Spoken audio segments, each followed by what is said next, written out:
Topic 63, Writing the Introduction.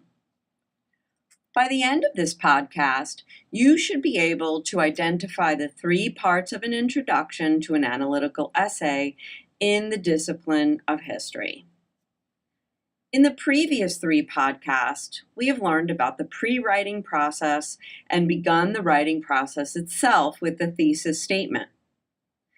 This podcast will cover the first paragraph of any analytical essay, the introduction, which contains three parts: the hook, the bridge, and the thesis statement. The good news is that you've already written the last part, the thesis statement, and you should keep the piece of paper on which you wrote it in front of you, either taped to the wall or the computer you're working on, throughout the rest of the writing and editing processes. The bad news is that many students often struggle with the first part of the introduction, the hook. The hook, however, can be the most fun and creative part of your essay. Its job is to catch the reader's attention. Therefore, you should never copy part of the question and use that as your hook. Many students learn that the hook should contain a question. After reading thousands of student essays over the past 20 years, let me steer you away from the question as hook. These questions sound hokey and are the hallmarks of immature writers. If you must use one in your first draft in order to get your creative juices flowing, do so. But be sure to go back and change it before handing in your final paper. So what should the hook be if not a question, you ask? In my opinion, the best hooks paint vivid pictures about the essay topic in the reader's minds. As an example, let's return to our essay question from the previous podcasts. Describe the responses of slaves and freed African Americans to slavery, and analyze how the institution of slavery changed between 1775 and 1830. An immature writer might quickly type, "Can you imagine how bad slavery was for slaves in the 19th century?" Sounds kind of hokey, right? Spend several minutes letting your heart experience the topic before writing. You might then come up with a hook like, "Some rioted, some feigned illness, some broke tools, others delivered speeches, or wrote books, or prayed with their brothers and sisters in churches." After reading these short sentences, and yes, the hook can be more than one sentence, the reader wants to know, who are these people who did these things and why? Her curiosity is piqued.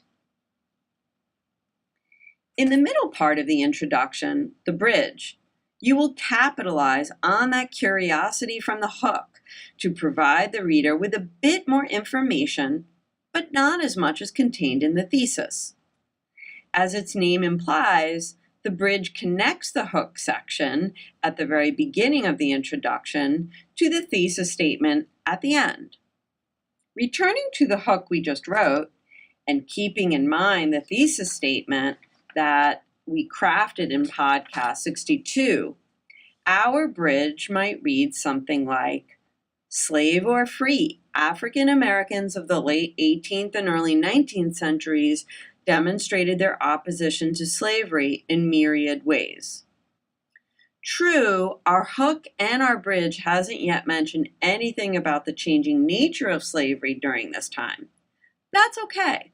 We'll get to that in the thesis, which comes next.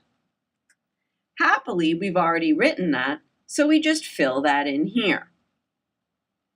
Sometimes we might need to tweak our thesis at this stage so that it flows better from the hook and bridge that we've just written. I might, for example, insert the phrase "in the United States" after "while," just to provide greater context for the reader.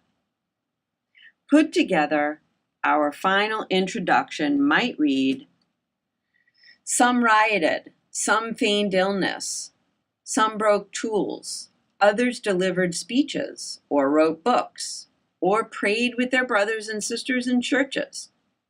Slave or free African Americans of the late 18th and early 19th centuries demonstrated their opposition to slavery in myriad ways.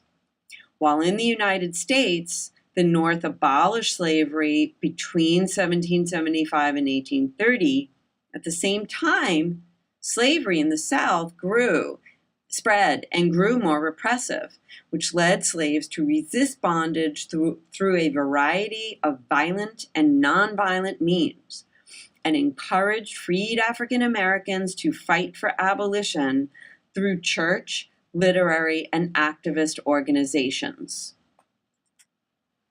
In all, your introduction should be no fewer than 3 sentences, one for each part of the introduction. It should be no longer than 1/3 to 1/2 of a double-spaced page for papers ranging in length from 2 to 4 pages total, the length of those required by this course. Introductions longer than a half a page for a 2-page paper especially must be cut down, or you will not have enough room to provide necessary evidence in your body paragraphs, the subject of the following 4 podcasts. Remember to take 30 or more minutes crafting your introduction. It's the reader's first impression to your work, and like most first impressions, it's often the one that lingers the longest. Good luck, and see you in the next podcast.